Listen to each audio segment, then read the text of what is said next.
સ્વાગત છે તમારું મારી યુટ્યુબ ચેનલ ઓફિશિયલ માહિતીમાં।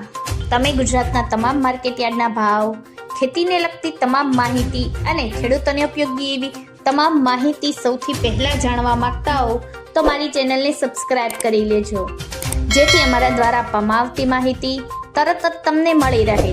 તો ચાલો જાણીએ આજના કપાસ વિશે। કપાસની બજારમાં ભાવ ₹10 ની વધઘટ જોવા મળી હતી। કપાસની આવક સ્ટેબલ છે અને હવે લગ્ન ગાળાની સિઝન પૂરી થયા બાદ આવક વધે તેવી પણ સંભાવના રહેલી છે।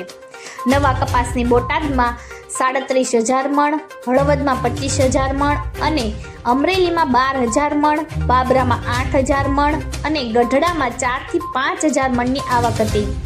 મિત્રો, સાથે જ સૌરાષ્ટ્રમાં કર્ણાટકની 15 થી 16 ગાડીની આવક હતી અને ભાવમાં 1400 થી 1500 હતા। કડીમાં મહારાષ્ટ્રના કપાસની 60 અને ભાવ 1350 થી 1450, કર્ણાટકની 20 ગાડીની આવક અને ભાવ 1450 થી 1490 હતા। જ્યારે કાઠિયાવાડમાંથી 50 ગાડીની આવક સામે ભાવ 1480 થી 1510 હતા। મેઇન લાઇનના 15 ટેમ્પાની આવક હતી અને ભાવ 1450 થી 1470 હતા।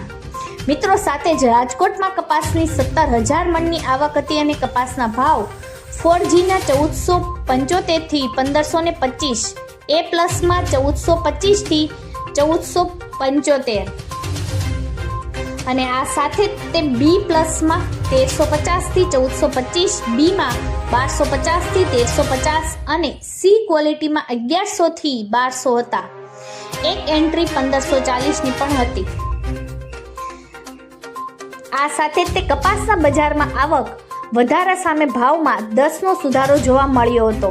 ડિસેમ્બર મહિનામાં કપાસની આવક હજુ પણ થોડોક વધારો થાય તેવી સંભાવના દેખાઈ રહી છે।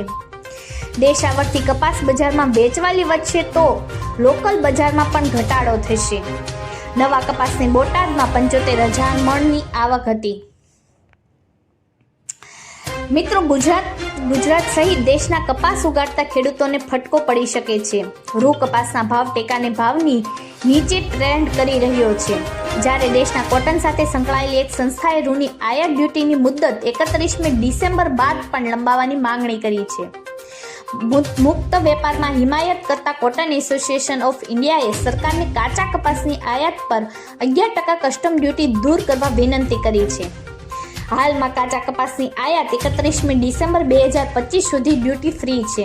ડ્યુટી દૂર કરવા માટેનો દાવો રજૂ કરતા CAIના નવનિયુક્ત પ્રમુખ વિનય કોટકે જણાવ્યું હતું કે ભારતીય કાપડ ઉદ્યોગ તેના સૌથી ખરાબ સમયમાંથી પસાર થઈ રહ્યું છે, જે US ટેરિફની અનિશ્ચિતતા અને યુરોપમાં મંદીની સ્થિરતાનો સામનો કરી રહ્યું છે।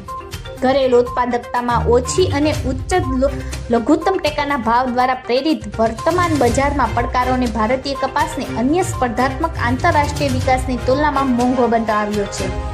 કપાસ પર લાદવામાં આવેલી 11% આયાત ડ્યુટી માત્ર કિંમતનો વિકૃત કરતી નથી, પરંતુ આપણા કાપડ ઉદ્યોગની દુર્દશા પણ વધારે છે।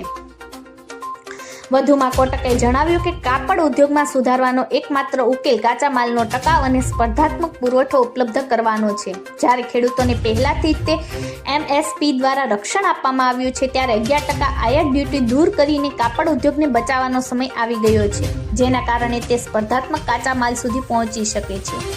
જો કાપડ ઉદ્યોગને હાલમાં ટેકો આપવામાં નહીં આવે તો તાત્કાલિક બેરોજગારી, લોનમાં ડિફોલ્ટ અને સમગ્ર કાપડ મૂલ્ય શૃંખલા ખરાબ કરીને દેવાનમાં વધારો કરવામાં આવશે। સંગઠનના પ્રમુખે જણાવ્યું હતું કે ડ્યુટી દૂર કરવાથી કાપડ ક્ષેત્રમાં વિશ્વ વેપારમાં હિસ્સો વધારવામાં અને 2030 સુધીમાં $100 અબજ લક્ષ્યાંકિત નિકાસને પ્રાપ્ત કરવામાં મદદ મળશે। આ પાકની મોસમમાં કમોસમી વરસાદને કારણે ભારતીય કપાસની ગુણવત્તાને મોટું નુકસાન થઈ રહ્યું છે। ખરીદદારોની ગુણવત્તાની જરૂરિયાતને પહોંચી વળવા માટે કાપડ મિલો કપાસની આયાત કરવાની ફરજ પાડશે। જો 11% આયાત ડ્યુટી દૂર કરવામાં નહીં આવે તો ભારતીય કાપડ માલ સ્પર્ધાત્મક રહેશે નહીં અને ખરીદદારો વિયેતનામ, બાંગ્લાદેશ, પાકિસ્તાન અને અન્ય બજારો તરફ સ્થળાંતર કરશે। મિત્રો, આવી જ વધુ માહિતી મેળવતી રહેવા માટે મારી ચેનલ સાથે જોડાયેલા રહેજો।